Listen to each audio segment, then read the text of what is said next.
So Walnut Polk County, Iowa. I don't remember her marriage, although she is married. Had a family member, Gerald Howarth, and mom, Peggy Howarth. Sibling, spouse, child. Keyword. I don't know what to even to put there. Let's just leave that and hit search and see what we get, just for fun. Your search return for Cindy Howarth returns 0 good matches. So I need to add more to it. But I'm just trying to show you an idea of how this works. So I'm going to go back to the home button, home and search up here at the top. Always look at the edges of things when you're trying to navigate around. Usually there's something somewhere, like I said, around the top or the bottom or something along those lines. Welcome to the 1950 U.S. Census. Okay, let's try this. Let's go to the U.S. Census. So there are search tips they give here on the right. Census records can be rich with details about your ancestor. Look at each and every question and so forth. Put everything in that you know. And this will help me navigate through this. If I had read that and would take time to do all that, I'd probably find an answer there. Now up here I'm under search, census and voter list, U.S. Federal Census collection. I can click on this one. It takes me directly to that page, by the way. And oh, that page is no longer available. Return to previous. All right, so we'll go back and we'll just go back to the search button, which hopefully is, there it is. And I didn't see this map before, but there it is.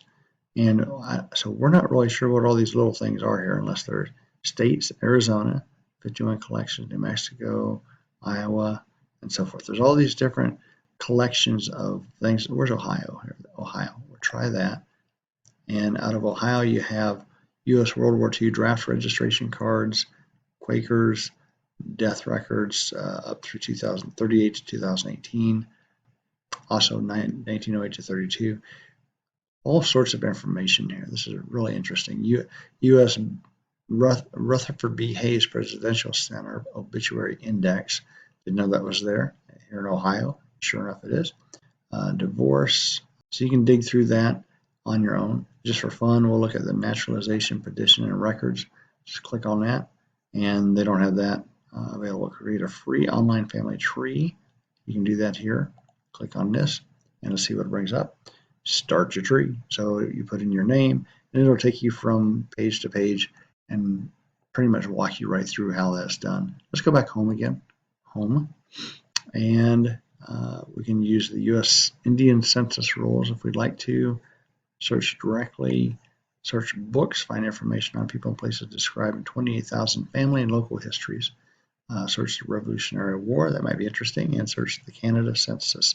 So the point is there is a lot of information here: mortality schedules, agricultural, a lot of other information that you can find here. Let's go to maps again too. Oh, there's research aids there. Let's take a look at that. And it's essentially the same thing. Census tells you how to put terms in so that you can get information from the census. Beyond the basics, that is kind of similar to the previous one that we looked at and just getting started and so forth. But it's all kind of the same thing. Maps, I think, probably takes you to the same type of maps that we had. Yep, maps that your ancestors lived in. So you could just click on an area if you were in Rhode Island, for example, and then it gives you dates to look at. 1920 for fun. What was there in 1920? So we'll click on that. And 1880 to 1920 is what that says. And again, I can't hardly see this, so I need to bring this up closer to me.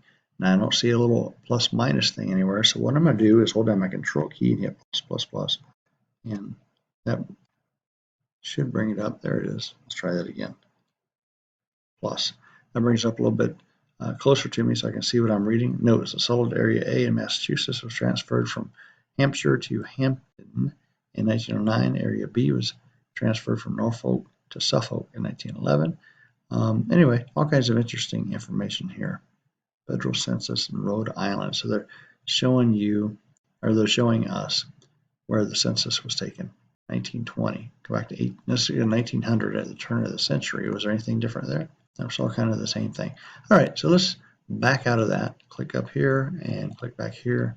And now I've got to go back to my original size here. Control minus at 100%. There it is.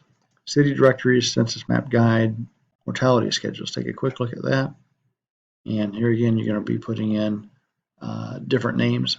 And I don't know, could put in a star of someone that everyone knows and just see what comes up. So let's think of, how about Elvis Presley? And we don't know when, I don't know when he was born or where at. Died in like 1976 or 77 maybe. I'm going to say 77. And any event in Memphis, Tennessee, USA. So we click that. Word, I'll say singer, or a keyword, just see if there's anything there. He was a married man, as I recall, and gender, so that would make him male. Okay, say search, see what we get, see if anything shows up for Elvis Presley. Return 0 good matches because I'm not doing something right. So it gives me some information, although there may be many good matches. We can't return any good matches without more information. So what do you do? And then it gives me ideas of things that I can do. I can edit my search. There's some information that they would like to probably include in my search to find out more about Elvis Presley. And I don't know where he died exactly. I just know that he did when I was a kid. It was sort of a significant thing.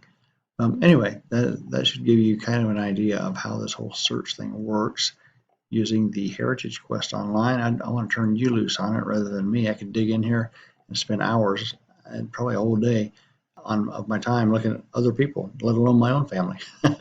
So I want you to try that Heritage Quest online, as well as the family tree from Perry Public Library's website, where we scroll down to the bottom, toward the bottom, to the database Perry High School yearbooks link, and Ancestry, Library Edition, and Heritage Quest Online is what you want to look for and start digging through. You can create and start your own Ancestry file and dig through your own family history and see what you can find out there.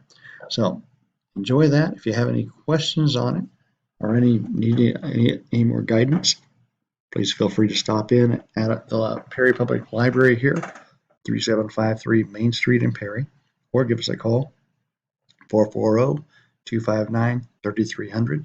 And again, my name is Scott. Feel free to give me a call, ask any questions. I also do things pertaining to computers, phones, tablets, just any electronic device. If you need some help with that, I'd be more than happy to help you with it. We also have books here, so feel free to come in and check out our books and magazines and newspapers, periodicals, all those sorts of things. We're happy to serve you in that way. And if you have any suggestions for us, let us know that too. All right, we'll see you in the next session.